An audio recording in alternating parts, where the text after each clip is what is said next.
आज मैंने अपनी टीम को एक रहस्यमय चीज ढूंढने के लिए भेजा और वो ले आए ये। अरे यार, ये ईंट लानी थी।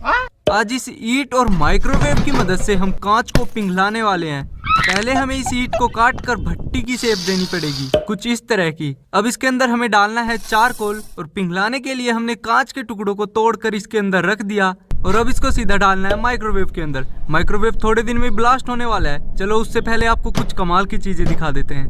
अब 20 मिनट के लिए माइक्रोवेव को ऑन कर देना है और 20 मिनट के बाद भट्टी बिल्कुल लाल हो चुकी है और हमारा कांच भी पिघल चुका है। और बड़ी मेहनत के बाद हमने कांच को पिघला कर कुछ ऐसी शेप दी